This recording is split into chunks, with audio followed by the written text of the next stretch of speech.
What do they work?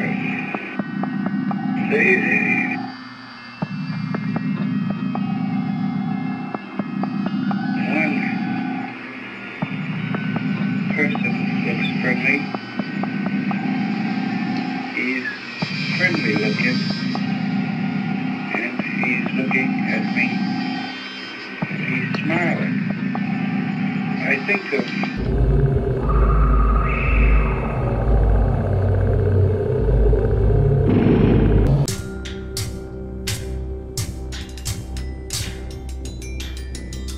what is reality?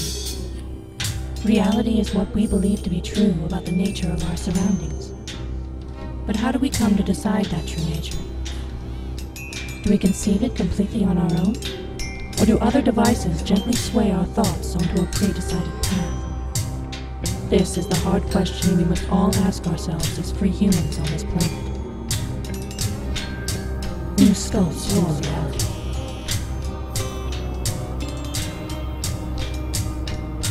Reality.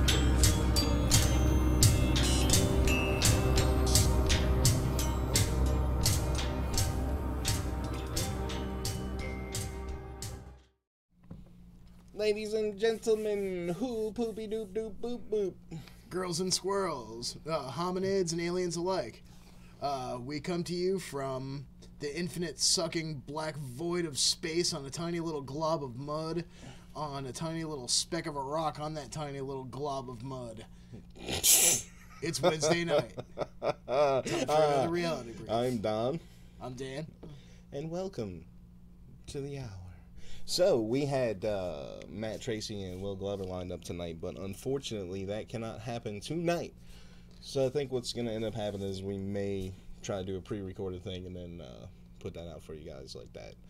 But instead, we've got a slam-packed, jelly jam-packed brought to you by the Massage Show tonight, ladies and gents. Seriously, and just because our guest doesn't show, had other stuff popping off, or whatever happened, we're not entirely sure. If the mission report hasn't been filed yet. No, I know what happened.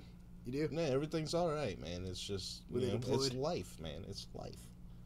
Are you employed? Yes. No, I said deployed, but. So, first up, brain chips, man. Yeah. What's with the brain chips, man? A mind is a terrible thing to fracture. How you guys like our snazzy new graphics up there going? Northwestern neuroscientists researching brain chips to make people super intelligent. What if you can make money or type something just by thinking about it? Sounds like science fiction, but it might be close to reality. When government-mandated augmented reality is imposed upon everybody in about 15 years. Oh no, because in as little as 5 years, super smart people could be walking down the street. Men and women who paid to increase their intelligence. Northwestern University neuroscientist and business professor Dr. Moran Surf made that prediction because he's working on a smart chip for the brain. Make it so that the internet connection, oh yeah, this is my favorite part right here. Make it so it has an internet connection and goes to Wikipedia. And when I think this particular thought, it gives me the answer. Are you kidding me? What could possibly go wrong? Are you kidding me? Reprogram my thinking processes to just be Wikipedia. Because we all know how accurate Wikipedia could be. Right. Just the point of just any one place. I mean, it could be anything. You know what? Surf is collaborating with Silicon Valley bigwigs he'd rather not name. Elon Musk. You better not say a goddamn thing. Facebook has also been working on building a brain-computer interface, and SpaceX and Tesla CEO Elon Musk is backing brain-computer interface called Neuralink. Trademark. Neuralink. Everyone's doing it. Everyone is spending a lot of time right now trying to find ways to get into the brain without drilling a hole in your skull. Why would that be preferable? Right? I mean, wouldn't you just want to drill a hole in your skull and put like a toaster port so you can stick whatever garbage technology you want in there? Can you imagine somebody installing Bonzi Buddy in your skull? Can you eat things in parts that will assemble inside your head? I mean, Yo, what the fuck, nanotech? I mean, yeah. So great are we gonna Gears get this Ghost. now? It sounds mind-blowing. Relationships might be on the line. This is no longer a science problem. This is a social problem. Wow. Surf worries about creating intelligence gaps in society on top of existing gender, racial, and financial inequalities. I can't even get past the fact that you're putting a chip in your head, never mind all this long-term social impact. You know what I mean? Like, what the fuck, dude? I'm tired of being social engineered. They can make money by just thinking about the right investments, and we cannot. So they're going to get richer, they're going to get healthier, and they're going to live longer. Well, I don't know if having a chip in your head is going to make you healthier or make you live longer. I'm not sure I'd want to live longer in that world. I mean, you know what I mean? But on the flip side, though, you know, after it's been tested for a little while, I'm not completely opposed to getting some cyberware installed, especially if it, you know, can make me not a complete and total financial dumbass, which, let's face it, I am. Man, it's crazy, dude. Yeah, if I could install, you know, Investopedia 2.0 and all of a sudden know what to do with my money, then yeah, we would have a much better studio set up in like 3 weeks. Yeah, but how are you going to get healthier and live longer? Because you've got a chip in your head. Think about the chips they put in your wrist or whatever, and the chips they put in animals, the RFID chips, cancer growth all over them and shit. Like, you're not going to live longer and be healthier if you put a chip in your brain, guys. Come on, it's not going to happen. Your body wants to reject the technology. Cancer, working in retail for the rest of my life. I mean, come on, let's roll a D20. Like, well, you know, to each their own, I guess. The average IQ of an intelligent monkey is about 70. The average human IQ is around 100. And genius is generally considered to begin around 140. People with a smart chip in their brain... I love how they call it a smart chip. There's nothing smart about this shit. You can have an IQ of around 200, so they would even want to interact with the average person. Yeah, everybody would have Dr. Manhattan syndrome. Are they going to say... Except for super smart people who would start these awesome cults. Are they going to say, look at this cute human, Stephen Hawking.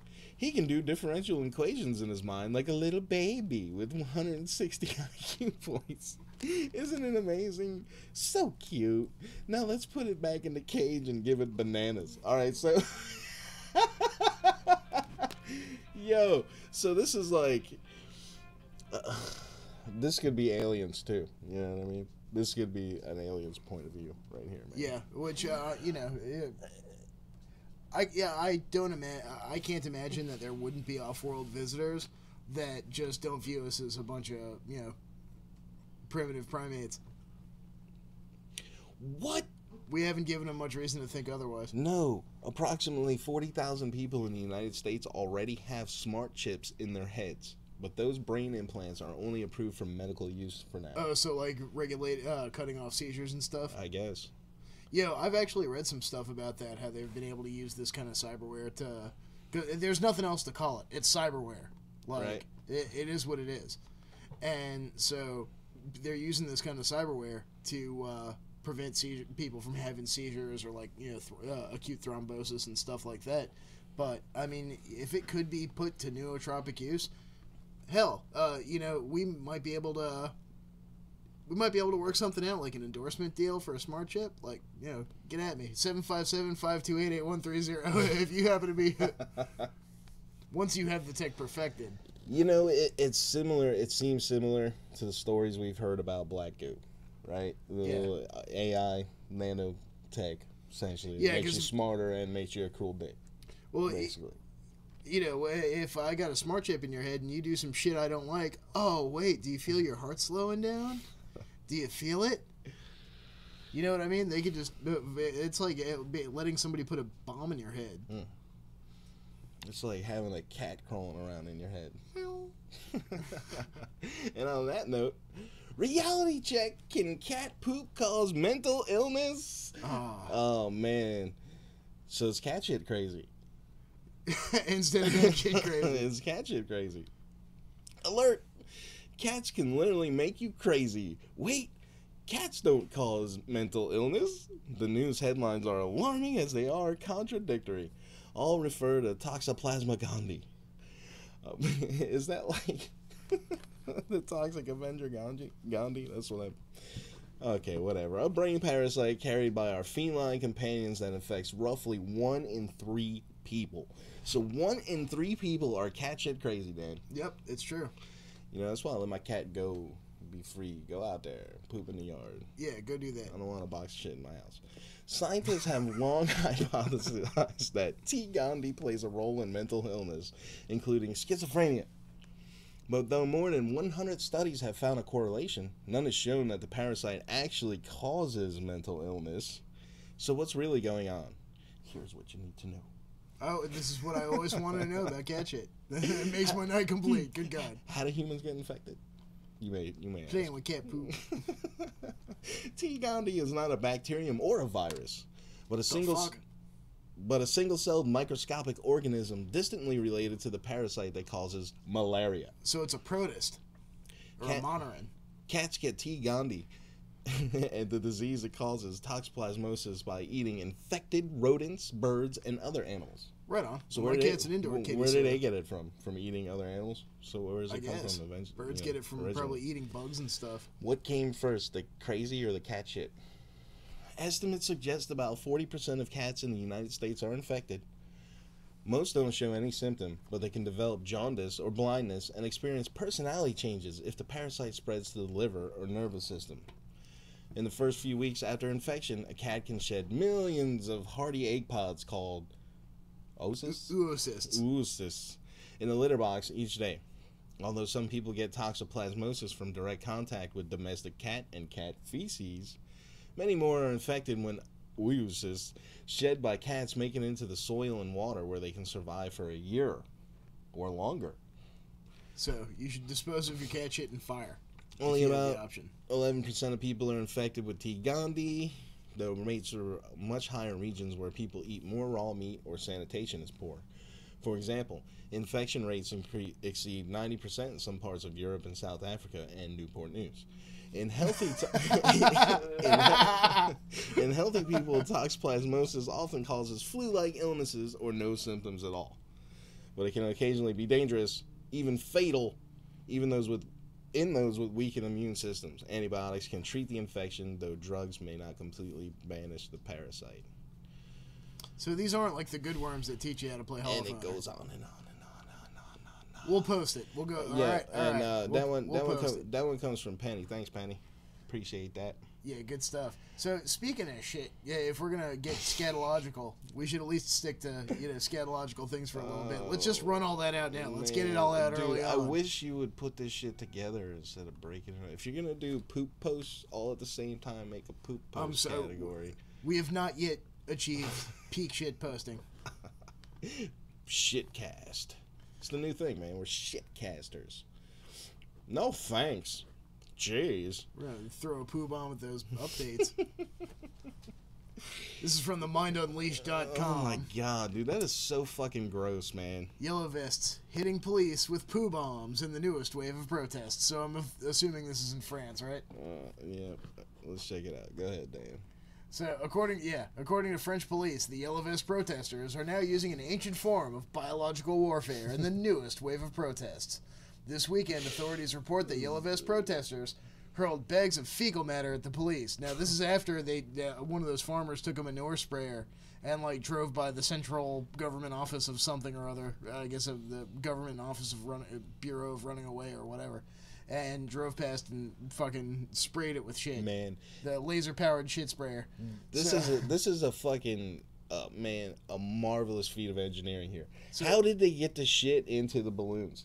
I know that the like inquiring minds have to know. This must have seriously you see the big funnel up there?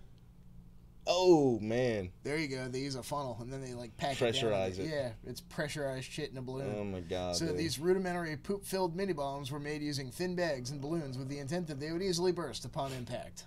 Rudy Mana from the Alliance Police Trade Union in the southern port city of Marseille told the AFP that many of the bombs hit their targets. 3 policemen were soaked with it, Mana said. They ran away immediately. The Marseille police even reported that one officer was injured when he was hit in the elbow with a poop-filled projectile. Man, you know, they do this kind of shit in jail to the COs. Oh, I'm sure. Yeah, they fill up, like, get the milk containers and let them get rotten and shit. Oh, man. Fucking savage, man. Toss salad, you doing some shit now. So, where do we go from here? Oh, yeah. How do you follow up the shitcast? Well, seriously. You could always talk about some shitty policies, for instance. Like, police in Canada, they're tracking people's negative behavior with a risk database. Just so you guys know, this show is brought to you in part and almost complete by Master Shitposter TESS. Shout out, thanks. Yeah, definitely. Appreciate it. Thank you, Tess. You're the best. Alright, where was it? So, yeah, this is coming from Vice, and it's up under Disregard the Constabulary Department. Police, social services, and health workers in Canada are using shared databases to track the behavior of vulnerable people, including minors and people experiencing homelessness. We prefer the term urban outdoorsmen, with little oversight and often without consent. Documents obtained by Motherboard from Ontario's Ministry of Community Safety and Correctional Services, the MCSCS, through an access to information request show that at least 2 provinces, Ontario and Saskatchewan, maintain a risk-driven tracking database. Wow, Saskatchewan is a real place? Seriously. Holy fuck ballsack. That is used to amass highly sensitive information about people's lives. Information is in the database, and it includes whether a person uses drugs, has been the victim of an assault, or lives in a negative neighborhood. You know what's interesting about this to me, man? The Canadian police, the OPP. I'm sorry. I just laughed. The official PP. The OPP. So you down with OPP? I am not down. Well, you know me. I am not down at all. The Risk-Driven Tracking Database, RTD, is part of a collective approach to policing the hub model that partners cops, school staff, social workers, healthcare workers, and the provincial government into one giganzo fucking clusterfuck hydra of totalitarianism, monitoring every aspect of your life. Information about the people believed to be at risk of becoming criminals or victims of harm is shared between civilian agencies and police, and is added to the database when a person is being evaluated for rapid intervention. That's a nice way of putting it. Intended to lower their risk levels. Interventions can range from a door knock and a chat to forced hospitalization or arrest. Jesus Christ. They force hospitalize you because they beat you within an inch of your life. They don't have a fucking Bill of Rights in Canada like we do here, bro. Well, like, it matters anyway. Right. Well, most of the time. At least here we pay lip service to people having rights. But yeah, you're right. That doesn't mean shit when you get capped for holding an iPhone the wrong way. I mean, look at the story we're gonna talk about later about the people who are putting out food and water for immigrants and they fucking got in trouble and shit, man. Well, I mean, you get in trouble for feeding the homeless in a lot of cities, so that really doesn't surprise me. But look, speaking of government databases, what is this? Navy is incinerating hard drives about laser weapon research. Hot damn. Hot damn on the heels of all them fires that everybody's crying laser weapons. Funny about that, huh? That is kind of funny. Interesting. What is this, how Operation that works. Burn Book? Operation Laser Beams. Operation One of the Death. Navy's advanced weaponry research facilities is about to wipe its own memory, dog. As opposed to your with memory. The cloth, like with the cloth. But instead of formatting a hard drive or two, a research office of the Naval Sea Systems Command has a call out for contractors who would be able to incinerate some 4,000 pounds of IT equipment. And all I want is one measly fucking 2 terabyte drive to back up my stuff. Hard drives and other data storage devices down to ash, according to NextGov. Yeah. Laser beams. The NAVC research base in question, which is located at the Army's White Sands Missile Range, is responsible for testing what its website calls directed energy weapons. Laser and you guys guns. thought we were making the shit up. This isn't coming from fucking, what's it, Gaia TV or something. This is actually coming from futurism.com. Laser guns, according to NextGov, as well as rocket launch support systems. Whatever laser test occurred there, the Navy is now taking steps to make sure that no one finds what happened. That means that the incineration job, why didn't they just use the lasers? Zing. Which is expected to take about 10 hours, will be guarded around the clock to make sure that no one sees them highly sensitive records. That's not what it said, guys. No. I just made that up. But yeah, it said none of the highly sensitive records survive, according to the job Which is funny list. because NAVSEA pretty much, you know, like that's one of the big players right here in our, you know, in our local area. A lot of people work over there. So yeah, okay, it stands to reason if they're destroying old research, then it's old research and they're done with it. It's already been put into practice, so they just don't need it, and they're probably already on the next thing. You know what I mean? If they got that, then who knows what other sort of awful stuff they're cooking up. They've had it for a second minute. Yeah. All right, look, so we got a UFO video. Let's take a look at this. I can't do this? Okay.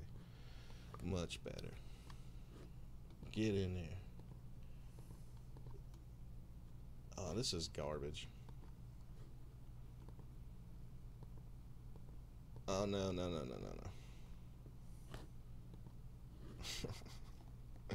Good Lord. We're not going to look at that one until I figure that shit out. Alright, so high-speed UFO makes 90-degree turn without slowing down, filmed over Doi Ang Kang. Thailand. Is that how you say that, Yeah. Sean? I don't fucking know. When selecting video material for their wedding video, the couple discovered a UFO in the flying video at an incredible speed. Oh, it's Pyongyang. Pyongyang. Dan, can you read this, man? I Yeah, need to figure out how to get this going real quick. So the most fascinating aspect of this UFO fast walker is the fact that it makes a 90-degree turn without slowing down. And yeah, you got a video or something? Yeah, I kind of need you to scroll down, bro. My bad, dude. Yeah, there we go. We got a video. Let's peep that out real quick. Bam. It's only 51 Boom. seconds. Alright. She'll be coming round the mountain when she comes. It's actually really pretty countryside. But that was a fucking bug. Is that what they were talking about? I saw it go Please tell me whoosh. I wasn't talking about, man.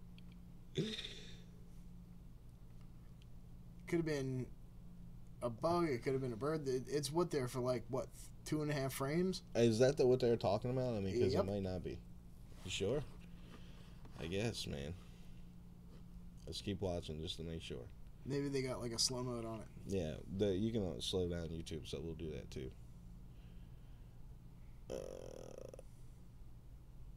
Okay, I'm not seeing anything else, so it must be that thing. I swear to God, it looked like a moth or something, man. Yeah. Flew by real quick. Nope, no slow mo. Yeah, it's slow, man. See, look, speed 0.25. Where was it though?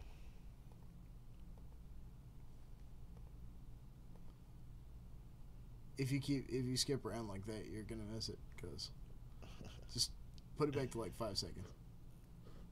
Okay. Because it was right at the beginning. Was it? Yeah. Oh my God, I'm so impatient.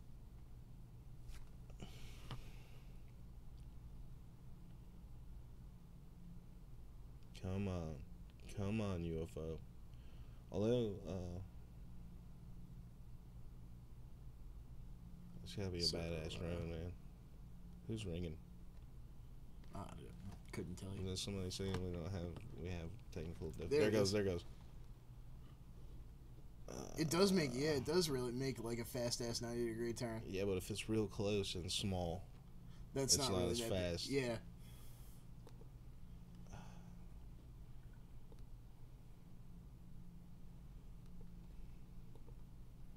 Oh yeah, they are asking us to raise the volume a little bit in the chat. Raise the volume on what? Yeah, Us? they are. Yep. Yeah, they're asking us to raise the volume if we can. On the microphones? Yeah. We're not loud enough, even though we really are trying to talk right into the mic. We really are. Man. What the fuck? So yeah, so that's a good question. I mean, given the scale of things and how high up it looks the drone is, because it looks like the drone that they're in probably isn't much higher than maybe like 400 or 500 feet. You know what I mean? Oh, let's see what the problem is. Son of a bitch. Much louder now, or the same? I think it's the same. Oh, well, what's going on? Or are we just talking louder? I don't know. Who knows? It's we are your one-stop shop for technical difficulties. So this is the one, right? Yeah. What was it? 10 seconds? Yeah, there it is. All right, so, well, I mean, let's take a look. So go, where does it appear from, first of all? It appears from, like, right in the top middle quadrant. Yeah, drag it back to, like, 7 seconds. Okay, it looks like it comes from right here.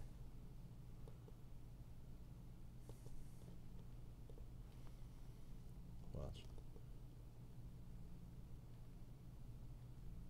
Because you see, it appears kind of out of the center middle part of the frame. Yeah.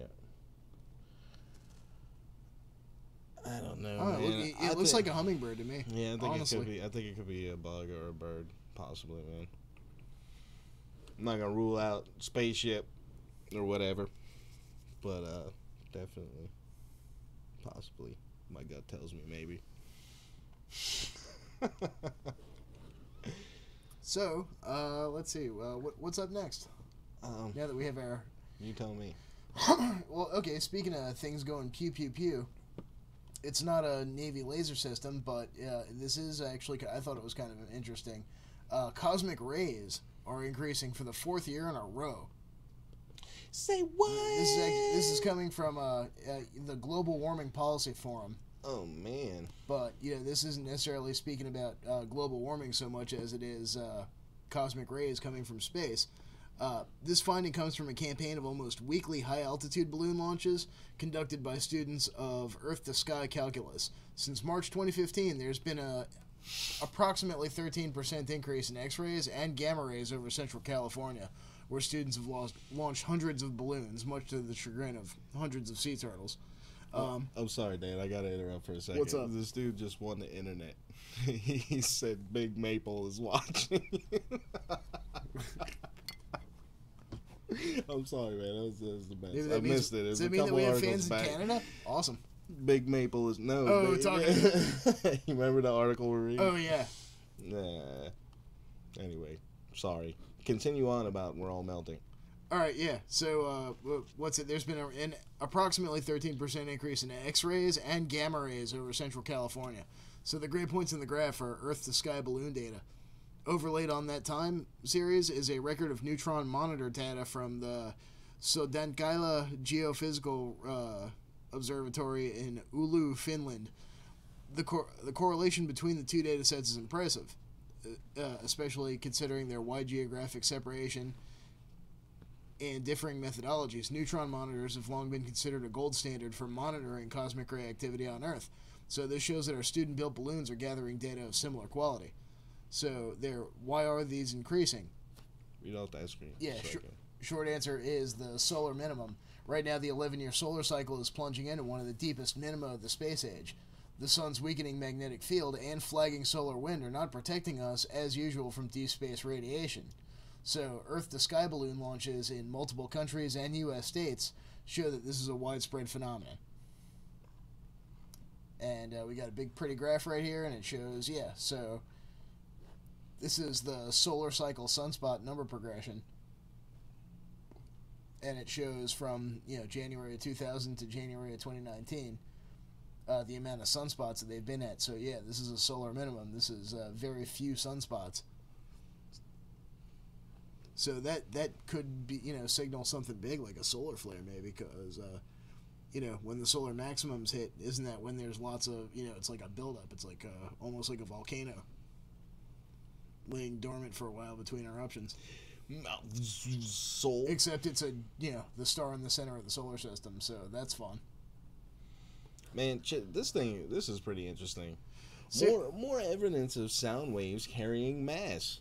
Mm-hmm. What do you think about that, dude? I think it's the implications of this are actually kind of staggering. I mean, think about this. What if dark matter is a huge chunk of dark matter is actually the sound of stars and black holes and neutron stars causing vibrations moving through the interstellar medium, and we haven't found a way to track that yet, or to make any sense of it. So, like, you could just play the most... That's why they call it a heavy bass line. You could play the most fucked up chord imaginable, and it would create dark matter with it. That would be rad. Yeah. Well, I'm saying, what if sound itself is the dark matter, and there's some way that... sound itself is a part of it. Or at least they're saying a part of the dark matter or dark energy that we haven't found yet. Well, let's read the article and see what they're even talking about. A trio of researchers at Columbia University has found more evidence showing that sound waves carry mass.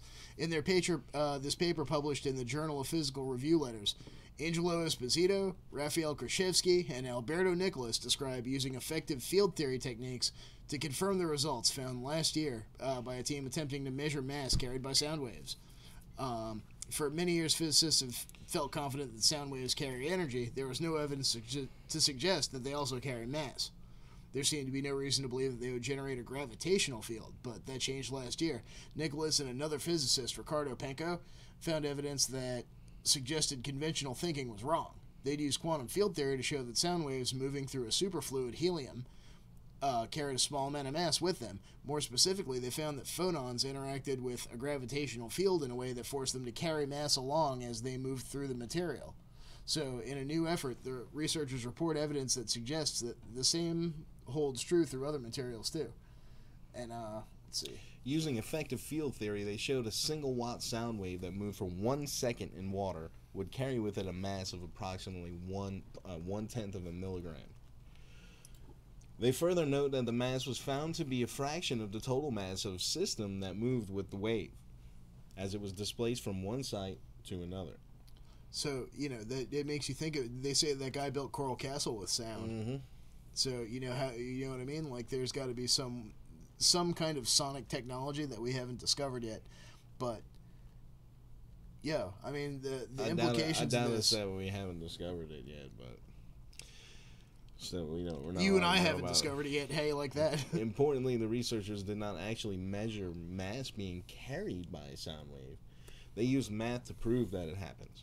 For real-world measurement, they suggest experiments can be conducted with sound waves as they move through a Bose-Einstein condensate made of very cold atoms. Such a setup would show enough mass being carried to allow for measurement. So, they also note a better approach might be to measure the mass being carried by sound waves moving through the Earth as part of a quake. Now think about this. There's moonquakes and Marsquakes, too. They've detected sunquakes. So think about how much of the universe is just shit vibrating and how much of that mass is unaccounted for mass out of dark matter and dark energy. That much sound could carry billions of kilograms of mass. Could be visible on devices that measure gravitational fields. So, that really is something. It makes me think. So what does a black hole actually sound like then? It sounds like the brown note. Yeah, it sounds like Imagine Dragons. Imagine Dragons. The suckiest band in the universe. Oh, speaking of black holes, why don't you go ahead and do your space rocks? I'm saying, you know what I mean? Well, first, do I want to do space rocks? Yeah, I do. The dinosaurs have been avenged. That's right. We shot an asteroid. This is coming from just Gizmodo. New video shows the critical moment that Hayabusa 2 fired a bullet into the Ryugu asteroid. So an encouraging new video released by the Japanese Aerospace Exploration Agency shows Hayabusa 2 briefly touching down on the surface of Ryugu, capturing the climactic moment when the spacecraft fired a bullet into the asteroid's surface. Blam! Suck it. So, JAXA's Hayabusa 2 probe bounced off the Ryugu asteroid on February 21st, 2019, in a rapid maneuver in which it discharged its sample collection instrument. Assuming all went well, come on, phrasing, guys. Assuming all went well, Hayabusa 2 scooped up bits of asteroid debris into its sample horn. Again, phrasing, guys, come on. Back to sample horn full of rocks. Yeah, sample horn. It scooped up bits of asteroid debris with its love tentacle, which the probe will return to Earth for analysis in late 2020. By all appearances, the operation was a success, but we won't know for sure until Hayabusa 2 returns home and its sample chamber is open, because I guess they forgot to install sensors that tell you whether or not the things are full. The shit these guys forget on these probes. We got probes done because, our solar panels got covered with dust. Like, you didn't think to install windshield wipers on the motherfucker? It's going a million miles away. Nobody thought of that? You know what the most... Well, I was thinking about it, and it was kind of disturbing me that America wasn't the one to shoot the bullet into the asteroid, but then I realized there's probably not any oil on that asteroid, so... Zing. The new video... Is this the video, this GIF we got here? Yeah, pretty much. Well, there's another video. It's strangely hypnotic. It really is. Oh. So, a new video released yesterday by JAXA is further proof that the operation went according to plan. During its descent, the probe's small monitoring cam H, super slow-mo, offered a perfect view of the approach. Yeah. Showing, well, maybe you should watch it in slow-mo, because it's not very long. It's already slow. See? That's crazy to think that we're really looking at an asteroid, like a chunk of dirt that has been floating out in space for 4.5 billion years. Are we, though? I mean, why would they need to lie about this shit if it's going to bring a sample back? You know what I mean? I don't fucking know. Why do they need to lie about anything? So yeah, they're saying that the amount of sheer debris seen in this video is a welcome sight. The video prompted Hayabusa 2 team members to say, or a Hayabusa 2 team member to say the potential for sample collection is high. During a JAXA press conference held yesterday, as reported by the Planetary Society. It's not definitive proof that debris entered into the sample horn, again phrasing, but debris clearly came into contact with the probe. An asteroid shard got stuck into a navigation camera lens during the operation, reports the Planetary Society. No word on how this development may affect the performance of the camera or the probe. A previous photo released yesterday showed that the projectile hit the asteroid. An odd dark spot can now be seen at the landing site. It wasn't totally clear, however, if Hayabusa 2 was in the immediate vicinity of the asteroid when the tantalum bullet struck the asteroid. Tantalum. Yeah. Well, why tantalum? Why not just good old steel? I don't know, man. Capacitance, possibly. I guess have something rare, so if you find tantalum in it, you can tell it's part of the bullet, as opposed to part of the asteroid. And or if the impact caused enough debris to spew out from Ryugu in the vicinity of the probe. This latest video is a strong indication that both of these things occurred. So far, so good, but the probe still has work to do. Starting in April, the spacecraft will begin a sequence of operations that will see if it can extract subsurface material from the asteroid as well. The probe will create a crater by dropping a small explosive device onto the asteroid, followed by a touchdown to scoop up the debris. Touchdown! Nice. So we're going to shoot the asteroid, and then we're going to bomb the asteroid, and it doesn't have any oil. Wait, what? Wait, let me get this right. We're going to shoot it and bomb it, and there's no oil? All right, Alpha Space Rocks. Hang on. No. We'll get back to Space Rocks later. All right. One at a time, man. HHS extends contract to make humanized mice with aborted baby parts for another 90 days. So the question I pose to you tonight. They run around. Now we know that they use these aborted. We want to eat babies. We know they use aborted fetal tissue for flavor enhancers in different beverages and foods, right? So, thankfully, not NOS. Yeah, it's probably in there, but like Starbucks, the coffee drinks. Oh, for real? Yeah. Yeah, that's fucked up. Pepsi. Anyway. Point being, what's worse here? I mean, taking aborted fetal tissue and, blending it with mice, or using it as a flavor enhancer. I mean, it's pretty fucked up either way, actually. CNSnews.com. No necro baby juice for me. The right news right now. Is this? I guess this is some kind of super hard right site or something. CNS News. Mm-hmm. Anyway, let's see what they got to say. The Department of Health and Human Services says it has granted a second 90-day extension to a contract it has with the University of California at San Francisco that requires the UCSF to make humanized mice. These creatures are made by implanting mice with human tissues taken from late-term aborted babies. They had to specify late-term. This must be a hard... You breaking my balls here, Chuck. You breaking my balls here. The HHS's multi-million-dollar contract with UCSF that requires the construction of these humanized mice creates a demand, driven by federal tax dollars, for tissue taken from the late-term aborted babies. According to an estimate It has published on its website, the National Institutes of Health, which is the division of HHS, will spend $95 million this fiscal year alone on research that, like UCSF's humanized mouse contract, uses fetal tissue. So, Left and Clinton Foundation. I don't understand. Were they mad because they're spending money on it? I guess that the government money is being used to, used to fund basically. I mean, I don't even know what to call this. Like, I mean, it's the human mice hybrids.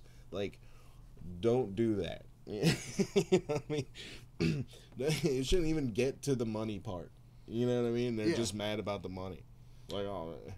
Under the new 90-day extension, the contract with the government calls humanized mouse models for HIV therapeutics development will run through June 5th. What's the worst that could happen, right? If you human mice hybrids, right? Maybe that's how we get the rat people. Remember when we were talking to Tony Rodriguez? You guys can check that out if you haven't seen that. He was talking about some people that he met that looked like kind of like rats. Yeah. Is that like some rat man future? Could be. You're welcome. So, HHS is still in the process of conducting the comprehensive review it announced last September of all research involving fetal tissue. That review was initiated to ensure that all federally funded research using human fetal tissue is consistent with statutes and regulations governing such research, and to ensure the adequacy of procedures and oversight of this research in light of the serious regulatory, moral, and ethical considerations involved. That was a fucking mouthful. So the UCFS contract has been issued another extension, HHS said on Friday in response to questions from CNSnews.com about the contract and the review. We'll provide an update on the review once it's concluded and as appropriate, HHS said, if it pleases the Crown. As CNSnews.com first reported on October 17th, 2018, the National Institutes of Health, which is part of HHS, officially signed this humanized mouse contract on December 6, 2013. The contract was for a one-year period and gave the government the option of renewing it for up to 6 additional one-year periods through 2020. I think we've gotten to the relevant bits. They're just going in and hammering on bureaucracy, which we already know fucking sucks. I mean, and the main thing here is don't fucking hybrid human mice. Why? Well, you know what? I mean, I don't know. There's definitely considerations. Like, if you could take some cells from a person that never had the chance to live and save the lives of, millions of people who have. I guess, but look, isn't that terrible? Here's my thing. All right. Where do the ethics break down on this? Here's my thing. You know the world we live in, right? Yeah, it's insane. Samples should be working now, by the way. Oh, wonderful. If you ever see the blue light not on, unplug it, plug it back in. That's what's wrong. Okay, so nothing goes ever for good. They say the road to hell is paved with God intention. It's for real shit, though. I know it's a cliche or whatever, but that's what happens, man. We're gonna save all these lives when we blend these humans and mice together, but then they actually don't save lives, and they make human mice soldiers that police everyone. Yeah, I could see that more likely happening than the government actually putting it to any sort of use to save lives. I mean, the world. Especially, what if they make human mice people that can see in infrared? I know, right? Just like these poor mice. These fucking mice, man, they got a bad. Yeah, check it out. Nanotechnology makes it possible for mice to see in infrared. Squeak, I tell you. Squeak. All right. Excuse me. Nope. Mice with vision enhanced by nanotechnology were able to see infrared light as well as visible light, reports a study published February 28th in the journal Cell. A single injection of nanoparticles in the mice's eyes bestowed infrared vision for up to 10 weeks with minimal side effects, allowing them to see infrared light even during the day and with enough specificity to distinguish between different shapes. These findings could lead to advancements in human infrared vision technologies, including potential applications in civilian encryption, security, and military operations. More like giving people shine jobs so they can sneak in the middle of the night and kill people like fucking Riddick. Humans and other mammals are limited to seeing a range of wavelengths of light called visible light. I wonder why they call it visible light. I like mine. Which includes the wavelengths of the rainbow, But infrared radiation, which has a longer wavelength, is around us.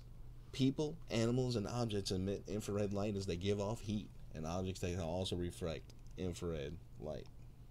You know, I'm surprised they haven't, like, invented goggles that let you, like, you know, basically just expand your, expand the range of shit that you can see from visible light out into infrared. Like, it would probably be pretty easy to do today, man. Like, well, like, if you could see if you could see in microwaves, then when you looked up at the sky at night, the whole sky would be glowing. It would just be a sensor, you know, right? Hooked to a screen inside the goggles. Yeah. They could do it. Let's do it. All right, we gotta go.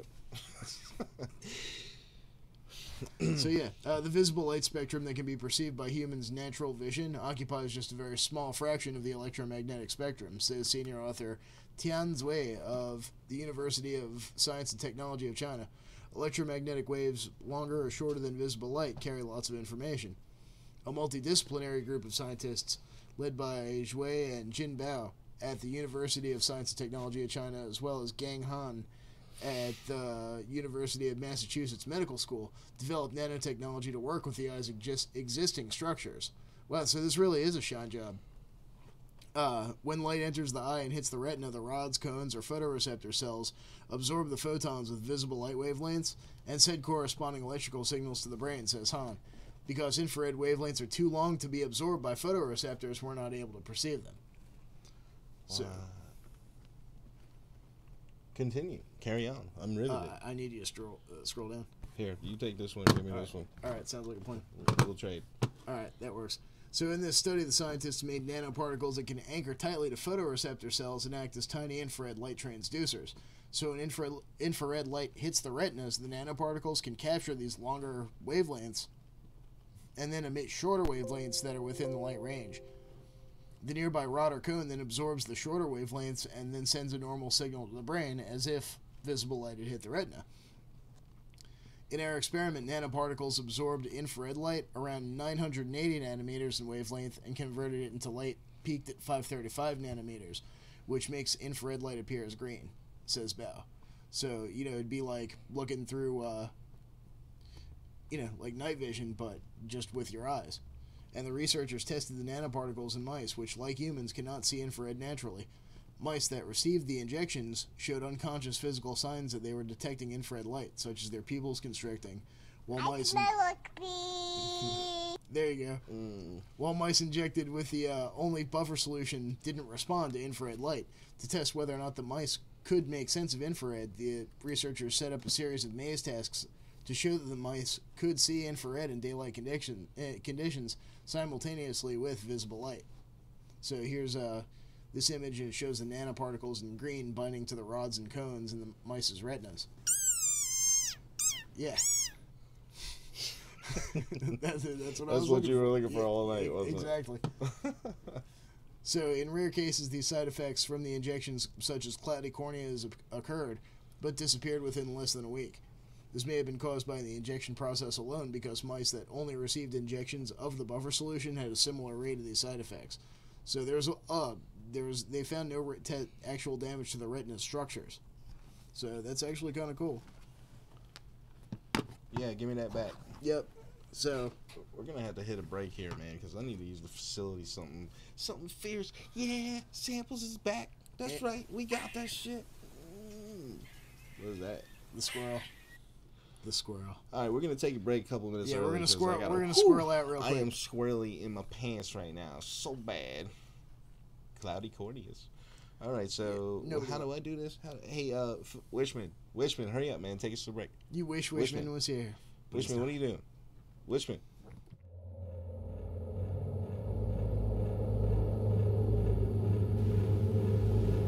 Hey guys, it's the real Space Jesus here. None of that blue chicken bullshit. You're watching Reality Brief.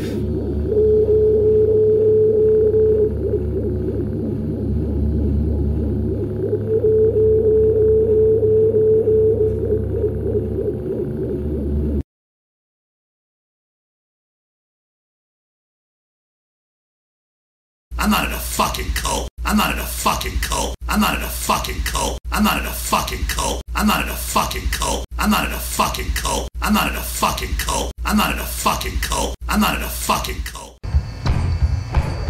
Hi there, it's Justin. Is there a band that you love and you wish you could turn everybody else in the world on to? That's us every week over at Deprogram. Get together, we talk about a band, we give you a top 10 starter kit for you and anybody else who wants to listen to that band. It's pretty simple, it's a great time, and it's a great way for you to discover new artists. You can find it on iTunes, Spotify, Stitcher, wherever you can download your fine podcasts. That's Deprogram. Learn them and love them, people.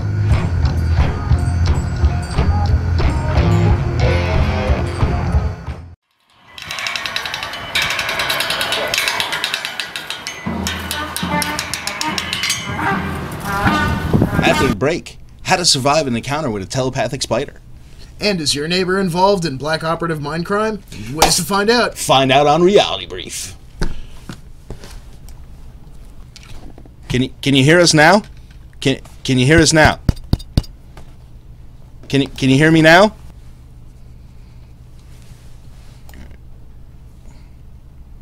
I disagree. Well, that's why you're wrong.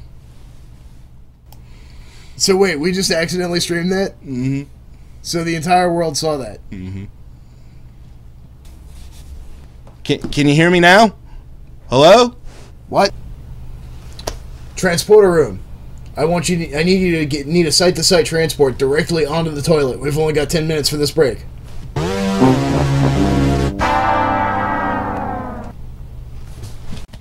Man, I told you to speak into the microphone.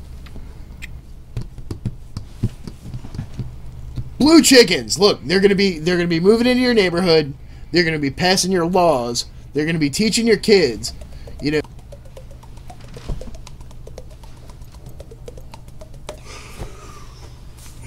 God, I'm so fucking hungry, man.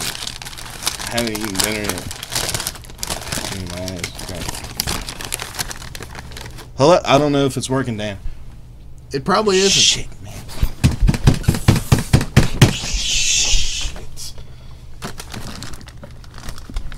Why don't you just get the goddamn Google machine to fix it, huh? Fuck.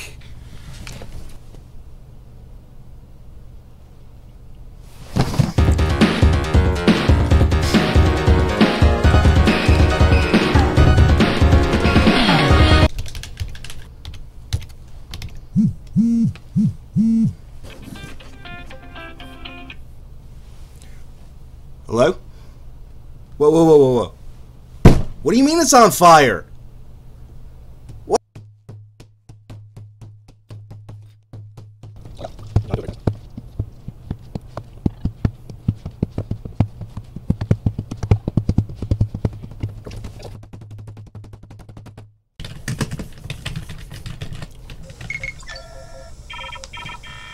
Get a text. Is it them? Shit! Go.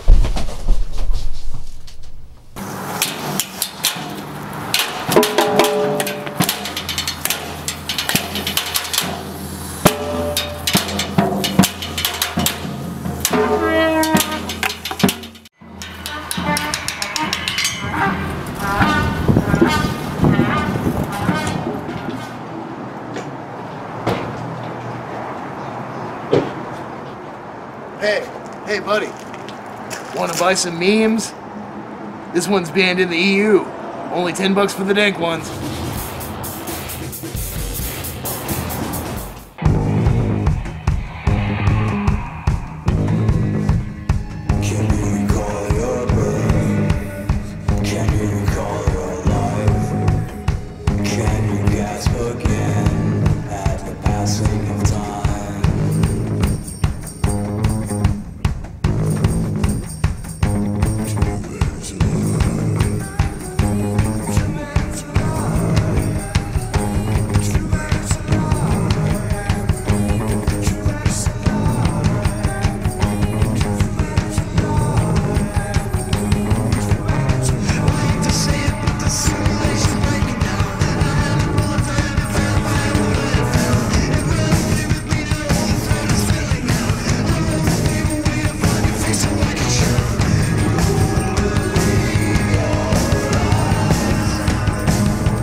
Oh hi, Space Jesus again.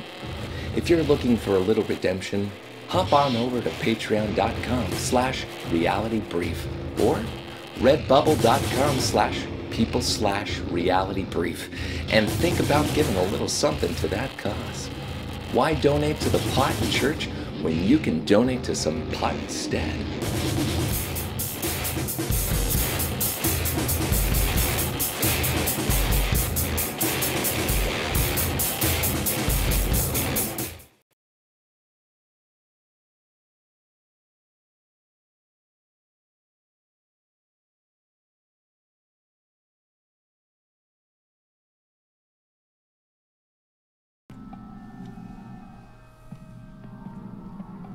Ladies and gentlemen, we have returned. You all freshened up? All got your noses all powdered? Oh man, do we got your flea barbs unclogged and all that good stuff? I think I may have remedied the audio situation. You guys chime in there in the chat. Let me know if it sounds a little better. There's always room for improvement. We know. Down. Turn that bumper down. Sorry about that. So, you know, if you're not a member of our Facebook group, you should absolutely be one if you are on Facebook, because it is just the greatest place. I can't say enough good things about that place. We got Shitpost Fridays. Look, Shitpost Friday is one of my favorite. And, you know, it's usually shitpost through the week, too. But there's also lots of good shit in there. And, as a matter of fact, most of the stuff that we're talking about tonight has come out of our group. A lot of it courtesy of our admin, Master Shitposter TESS. Once again, thank you, TESS. Beautiful, wonderful job. We couldn't have done it without you. So, you know, I would like to say that we are opening the phones now. So if you want to call in and talk about something, what we're talking about, what we did talk about, something that we're not talking about, then, woo, be our guest. Dan, what's that number? 757-528-8130. Again, that's 757-528-8130. We are live. We are local. I heard there's a lady named Kelly that would love an extra special shout out from us. So if you're listening out there, what's up, Kelly? You should give us a call. 757-528-8130. So, you know, what is up? I was thinking about leading with this after the break here. Navy insiders corroborate secret Antarctic space fleet and mission to Oumuamua. Everyone's favorite interstellar object passing through our solar system as of late. I feel like we can't probably out somewhere around Saturn by now. I feel like we can't let a week go by where we don't talk about big poop. Big space poop. Oh, yeah. So, I mean, I guess let's go ahead and... We could jump right into that. Let's do that. Yeah, let's do that. Dan, start reading that. I'm going to get that straight. And so you guys, give us a call. And this is coming from Dr. Michael Sala. Navy exopolitics.org, which should be a mainstay for anybody who's really interested in the exopolitical community. Before we go any further with this article, I do want to point out, as you can see up there in the corner, blue chicken. There's definitely a blue chicken. Okay, so Michael Sala has always been real tight with Corey Good. You know, but I've never seen him camp on anything or try to sue anybody for saying anything. That is true. But there is that one time a long time ago when we were following it very closely, and he released those documents he was saying were leaked. Yeah. Remember? And it was obvious, like, forgery. Yeah, we found out it was really just a Photoshop version of it was like a obvious. thing from an actual observatory's website. So, like, ever since then, I mean, you know, mistakes happen. Right? Not everybody can spot something like that. Not everybody easily. has a chance to vet everything that they come across either. True, but it always makes me kind of like double think anything coming from him. So let's see what he's got to say. Now that the grains of salt have been dispensed, it's titled "Navy Insiders Corroborate Secret Antarctic Space Fleet and Mission to Oumuamua." He's always got like the most epic titles too, man. Again, I'm the perennial skeptic, but man, how cool it would be if this was really going on. Just to know that somebody actually had gone to Oumuamua and had the wherewithal to be able to get up there and check it out and catch up with it. Because that thing is fucking booking, bro. Look, even in their picture, it looks like a piece of poop. Again, with this, can't we just pretend it looks like a blunt? Just to get off the scat? I wouldn't smoke that. Well, of course not. It's been in space for fucking 10 billion years. All right, get on with the main event. All right. So, a former Navy SEAL and a Marine Corps special operator have just revealed in an interview that their knowledge of a secret space fleet that operates out of Antarctica, which flew a landing mission to the recent interstellar visitor to our solar system, Oumuamua.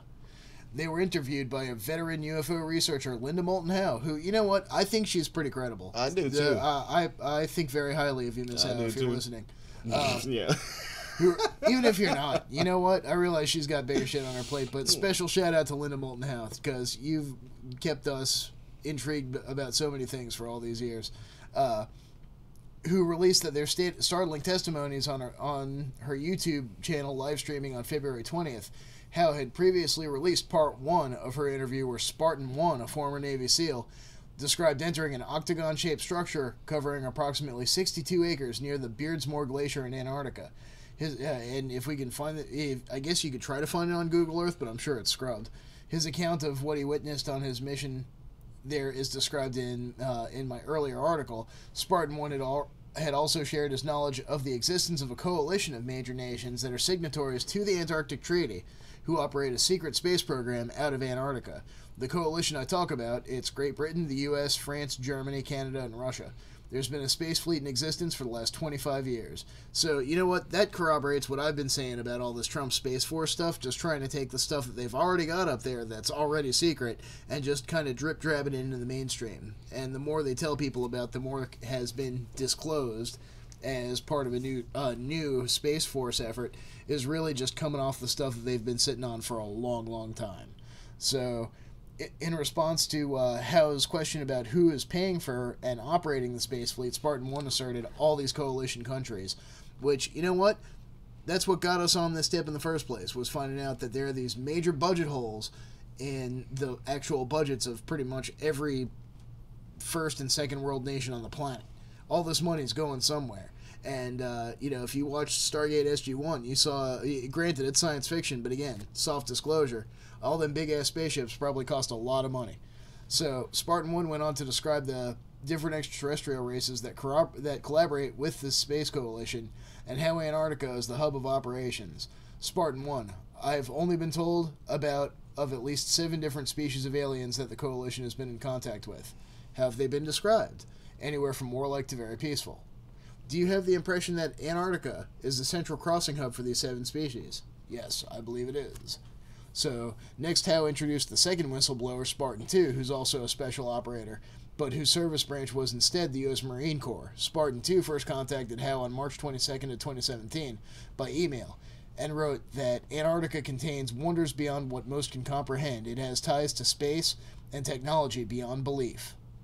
He revealed that for the last decade, he's worked with an official from the U.S. Cyber Command, whose 8th floor office is responsible for conducting trade with extraterrestrial races. The official, whose first name is Kim, told Spartan 1 and 2 about a secret mission to Oumuamua, the interstellar object that sparked scientific speculation due to its unusual cigar shape, which, you know what, I've heard conflicting reports Poop on shape. that even. Poop shape. Avi Loeb said, enough with the poop, man. Fucking, Avi Loeb says it might be super thin. It might be like a solar sail. So, how it accelerated as it began leaving our solar system, which to me looked like a gravity assist, but, which Howe discussed in her live stream session event. Spartan 2 then dropped a bombshell when he said, we got confirmation that our buddies landed on Oumuamua like months before anybody even knew it was out there. Our guys were on Oumuamua, or whatever they call that thing. It's not a rock, it's an old derelict ship, and that's what they told us. And we boarded it months before anybody knew about it. In response to Howe's question of who gave them their information, Spartan 1 disclosed, I can only tell you that his first name is Kim, and that he worked for the NSA, and that he's worked for NSA for years.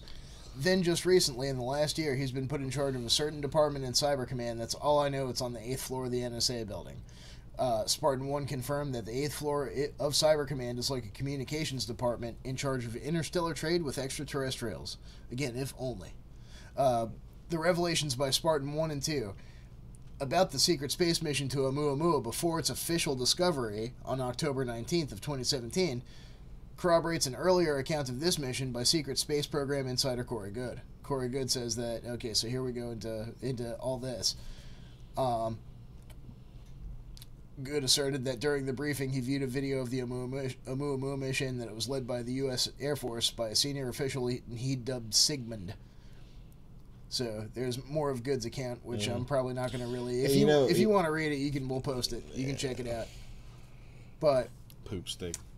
So again, take this with a grain of salt. But coming out of the Iowa's a teenage robot department, U.S. Army assures public that robot tank system adheres to AI murder policy. Oh, well, that's good. At least it adheres to at least it adheres to policy. So it's a. Well, at least they're assuring us that it does. Yeah. I'm not sure which part of that headline is more comical. Dude, look at that machine, man. That is going to be rolling through your front door. Talking about. But don't worry, it adheres to policy. It's very polite. So what do they call this? Marines test new equipment such as the multi-utility tactical transport, the MUT. In a simulated combat environment at Marine Corps Base Camp, Pendleton, California. So, last month, the U.S. Army put out a call to private companies for ideas about how to improve its planned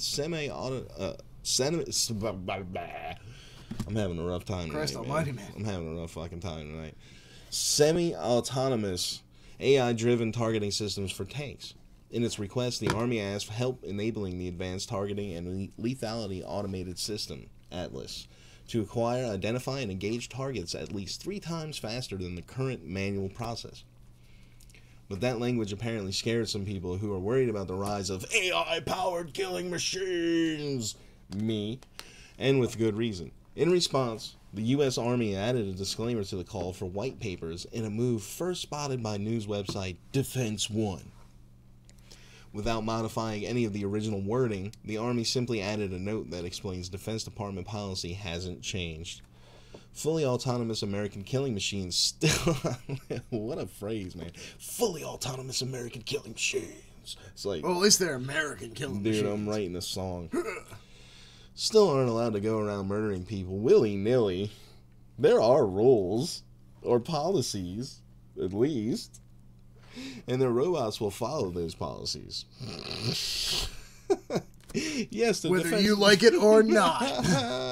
What happens when the policies fucking change, dog? The robots are gonna follow them too. Well, just what happens when they get hacked? Oh my god, yes, the Defense Department is still building murderous robots, but those murderous robots must adhere to the department's ethical standards. So we have to take the word that the department's ethical standards is going to be enough. The same department that, electrocuted children by their genitalia while their family, like their parents, watched on. He's looking at you, John, son of a bitch. We remember you. Oh, gosh. The added language, all development and use of autonomous and semi-autonomous functions in weapon systems, including manned and unmanned platforms, remain subject to guidelines in the Department of Defense Directive 3000.09, which was updated in 2017. Nothing in this notice should be understood to represent a change in DoD policy towards autonomy in weapon systems. All uses of machine learning and artificial intelligence in this program will be evaluated to ensure that they are consistent with DoD legal and ethical standards. So what does any of this mean? What does any of this matter? The Department of Defense Directive 3000.09 requires that humans be able to exercise appropriate levels of human judgment over the use of force, meaning that the U.S. won't toss a fully autonomous robot into a battlefield and allow it to decide independently whether or not to kill someone. The safeguard is being called in the loop, meaning... Yeah, exactly. Meaning that the human is making the final decision about whether or not to kill someone. The U.S. has been using robotic planes as offensive weapons in war since at least World War II, but for some reason, Americans in the 21st century are much more concerned about robots on the ground than they are with robots in the air, which is really kind of silly, because if you think about it, robots in the air are a lot more effective. Perhaps we all got scared by watching movies like Terminator 2 Judgment Day, a movie that was far more realistic than we probably imagined at the time, considering that DARPA was actually trying to build something like Skynet in the 1980s, which means that they're done with it now and the bastard's hard at work as we speak. It is plugged into the matrix of all these motherfucking if killing you machine happen paint. to be a fully autonomous killing machine, Give us a call. give us a call. Our phone number is 757-528-8130. Just dial them digits and That is correct. You have tell four us how you would like to exterminate all biological life. That is correct. You have 4 seconds to comply. The U.S. Used drones during Vietnam, in Iraq, in Afghanistan, in the second time in Iraq, and in Syria, and Libya, and numerous other countries. And there's just, honestly, we'll be here for the next half hour if we list them all. Drone strikes in Somalia have skyrocketed under Donald Trump. But these were, Somalia doesn't even have a fucking government. Come on, what the fuck? But these governments are... these robots are somehow less scary to Americans here in the year 2019 because they're all fluoridated with the gay fraud chemicals. The Department of Defense is going to keep pushing. Zing. Where'd you put them? Remember we trimmed it down a little bit. Oh, that's right. We only got... I'm not in a fucking cult. Yeah, you were the one who wanted to... Sorry, the only gay frog still on the board is the... Oh... And honestly, he's more of a... I think he's probably more pan than anything. But anyhow, the Department of Defense is going to keep pushing the technology behind targeting systems like Atlas to make its weapons more agile, more intelligent, and ultimately more lethal. But don't worry, it's going to keep doing all that according to a policy that's been written down by some guy in a building somewhere. Sleep good. Speaking of trust in the Department of Defense's ethical standards, Uh-huh. how about a new Pentagon tech unlocks smartphone based on your gait? Wonderful. So now they can tell whether or not it's really you, depending by how you walk. Foot recognition software. Ladies and gentlemen, the U.S. military is developing technology that would use a smartphone's built-in sensor to recognize how you walk or other subtle biofeedback. Wow. They could tell you if you're buying a Slurpee right now. By subtle biofeedback. They can tell how many cans of NOS you've had over the course of the evening.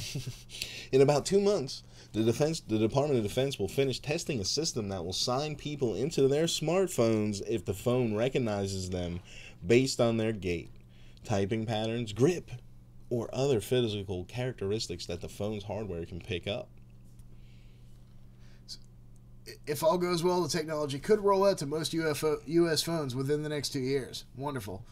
Our focus from the start was something usable at the commercial level, Stephen Wallace, a scientist at the Pentagon's Defense Information Systems Agency, told Post. So this is coming straight from the Pentagon. Fucking... The Pentagon? Yeah. They cited past developments like the GPS and the internet that started as military research projects and then spread out to the rest of society. So now they're just taking their secret military research projects and bringing them straight to consumers from the jump. It's a whole new approach. I'm not going to say that we're revolutionary, sir. Revolutionary. Marvelous. I'm not going to say that we're going to create something that's as broad and grand as GPS or the internet, but there's a history of the department working on things, and those things ended up in consumer devices. So now, again, we're just going to make sure that that's right where they go right from the jump. The tech under development at the Pentagon is different from China's gate-based surveillance system. Holy fuck, what? What's worse, the Pentagon or the Forbidden City? Jesus Christ. Instead of monitoring people, it's supposed to add an extra low-cost layer of security to government officials' phones. Yeah. Yeah, one set of rules for them, another for you. If a phone detects that too many different things, how a user walks, how they grab their phone out of their pocket or bag, how they hold it while they type, are different from normal, then it will lock. What about when you're like taking the bus all of a sudden or something? You know what I mean? Yeah. What if you get a new pogo stick for Christmas? Yeah, just a pogo stick. Bounce. That way, people can still use their phone like normal, but someone else won't be able to pick it up and see personal information if the phone ever gets left behind. Thank you, John Podesta, for personally requesting this software since you're such a fucking idiot. Seriously, fucking. What's that one guy? The guy who owns the porno scanners. The porno scanners. Oh, Michael Chertoff. Satan, yeah. Doesn't his name like literally translate to Satan something in like Russian? Or like devil or something like that. Yeah.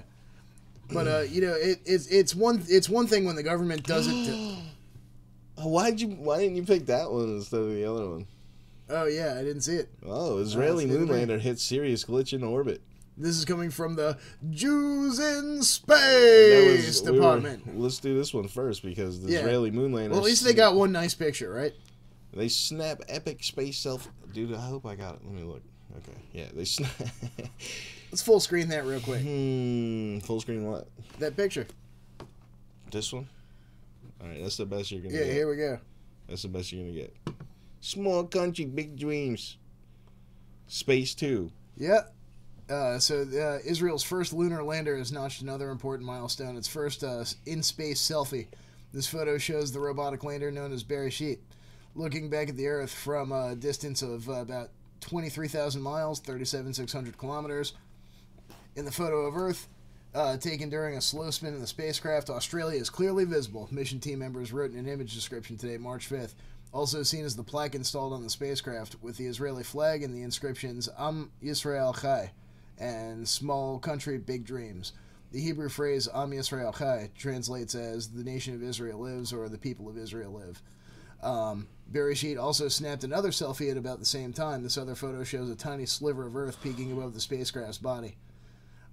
This was a joint project of a non-profit group called Space IL and the company Israel Aerospace Industries, launched to Earth orbit atop a SpaceX Falcon 9 on February 21st. The lander has already performed 2 engine burns, pushing its path closer to the moon. Several more such maneuvers are on the docket in the near future if all goes according to plan, which apparently there's a follow-up article to this. Which means in the beginning, in Hebrew, follow-up article. will be captured into lunar orbit on April 4th and then drop softly onto the moon's surface on April 11th. Stop me up. Check it out, dude. It's getting ready to launch up there. There it is. Hey, there we go. There it is. Oh, is this live right now? No, this is when it happened. This is them launching the probe. Oh, what? Yeah. SpaceX. So my question is, how mad is Nachtwaffen that Israel made it to the moon? Let's see how mad they are. Israeli moonlander hits serious glitch in orbit. Oh shit, dog. Not the first problem the world's first commercial lunar lander has encountered so far. After finding problems, it's been less than smooth. After finding problems with its sensitive star tracker navigation system, the Israeli lunar lander, how do you say that name? Bereshit ran into another serious glitch after its first maneuver. Engineers at Israeli space organization Space IL found that onboard computer rebooted unexpectedly. I hate it when that happens. That's been going on all week, huh? Well, that's what they get for using Windows. It happened on Opportunity, too. I'm pretty sure they run off Unix. You know what? I do remember from working at NASA, pretty much all the high-tech shit runs off Unix. The onboard computer was supposed to control a 3-minute engine fire that would take the lander further away from Earth on its months-long trip to the moon. But then something unexpected happened. Space carpenter bees, dude. I'm telling you.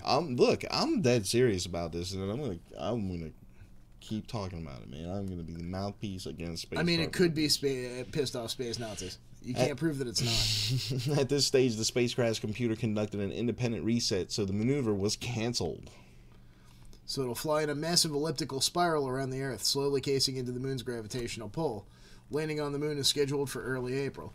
The computer reboot means that it didn't move itself further away from Earth. It's not clear how much of a setback this will be for the team or how missing the maneuver will postpone the eventual moon landing. According to the team of engineers, the orbital maneuver plans allowed for a couple of days of delays, so it might still land on the lunar surface on schedule. Engineers are still hoping to catch up with the maneuver once they figure out what the cause of the reboot was. Which, again, Opportunity had that reboot too. It makes me wonder how much other stuff up there is going haywire. Directed energy weapons. Yep. I remember not recently, like a motherfucker. Not too long ago, the Hubble and all those other telescopes went out at the same time. Yeah. And they're like, I don't know. Well, if we're at a solar minimum, then we know it wasn't a solar flare. Right. Kind of ships are moving in. Yeah, I do want to cover this because this is actually pretty fucked up. You remember how when Google started off, their whole thing was "Don't be evil," right? Yeah. Well, Google is really fucking evil. What department, Dan? This is under it's right there. You literally had the cursor right over it. Teenage robot. The last thing, yeah. Google, siding with Saudi Arabia, refuses to remove a widely criticized government app which lets men track women and control their travel. Oh. So it's one thing when the government's doing it to everyone, but here we got Mohammed bin Salman, the Crown Prince of Saudi Arabia, standing with Google CEO Sundar Pichal and co-founder Sergey Brin. And so these evil bastards... They call it the eye slave. Yeah.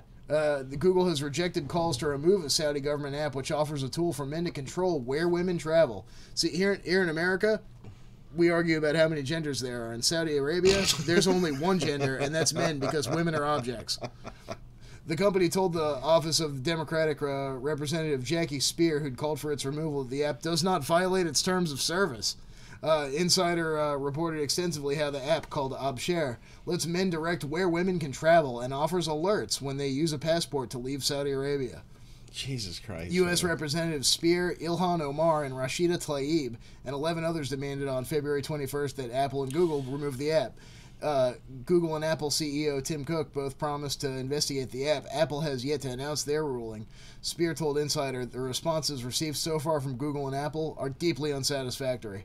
And Google has declined to remove the app from its app store. It's a Saudi government app which lets men track and control women where they can travel on the grounds that it meets all their terms and conditions. Google, so you can't tell Google, okay, I'm going to beat her. But, Jesus, I mean, Google reviewed the app called Abshare and concluded that it does not violate any agreements and therefore can remain on the Google Play Store. The decision was communicated by Google to the office of this Democrat lady, with other members of Congress. Wrote last week to demand that they remove the service. Google did not respond to a request for the comment on the decision.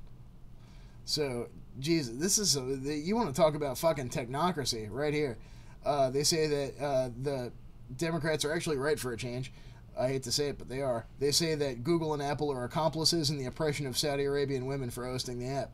Yo, fucking, that's truth. Apple told Spear's office on Thursday that they are still reviewing Abshare following calls from Senator Ron Wyden for them to stop stalling and make a decision. Mm-hmm. Apple hasn't responded either. And yeah, they're saying, as of today, Abshare app remains available. If you scroll down, it's got a picture of the app. The app's still available in the Apple App Store and the Google Play Store. They could remove it. They just have decided not to. So yeah, I think this is pretty fucked up. I mean, they're... Wife lock. Yeah, wife lock, exactly. Fucking crazy, man.